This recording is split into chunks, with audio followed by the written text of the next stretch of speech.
Dando sequência ao desenvolvimento, à transformação masculina, os estágios de transformação masculina, vamos começar o segundo estágio. Vamos falar sobre o segundo estágio, que é o estágio pré-edípico. Edípico vem de Édipo, vem do complexo de Édipo, vem de Freud.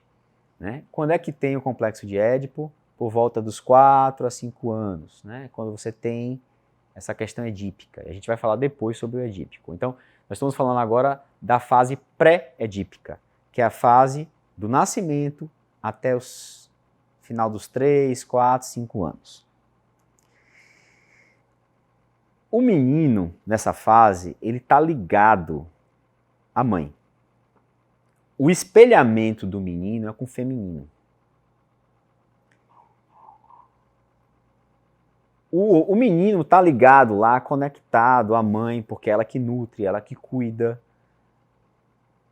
E para poder ele se entender como diferente, que é justamente nessa fase, ele começa a entender que ele tem um pênis, que o pênis é desfrutável, que a manipulação do pênis é gostoso, e que o fato dele ter pênis se diferencia daquela pessoa que ele tem espelhamento, que é a mãe. Então, é nessa fase que o menino começa a entender que ele tem um sexo diferente do da mãe.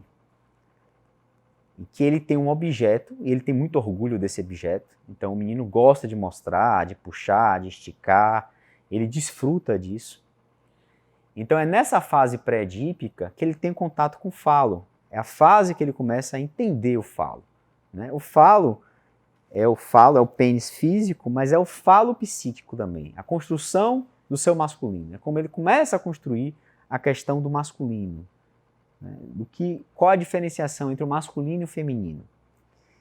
E é quando a consciência começa a emergir. E é a partir da consciência que a gente começa a ter um direcionamento. Então é nessa fase que o menino começa a ter um direcionamento. Né, que ele começa a se identificar com o masculino. Nem sempre isso acontece. O mais comum é isso acontecer, mas nem sempre isso acontece. Então, é nessa fase pré-edípica que a gente vê esse direcionamento, que vê essa descoberta. E é nessa fase que o pai tem um papel de suporte e de proteção.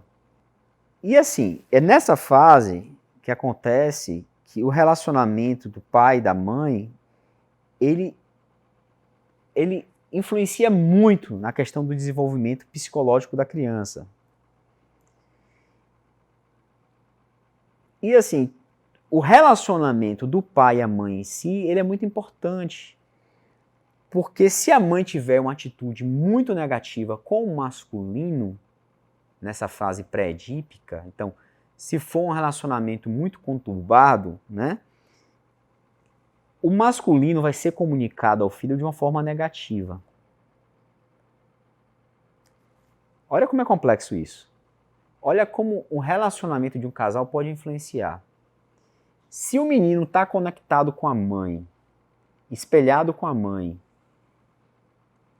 e a mãe passa a informação, e essa informação é irracional e inconsciente, de que o masculino é negativo, o entendimento desse menino como homem pode ser prejudicado. E aí, é a partir dessa fase que pode já se formar aquele complexo que a gente falou, que é o complexo de castração. Então, essa é a fase pré-edípica. Ok? Vamos continuar com a terceira fase, que é a fase edípica.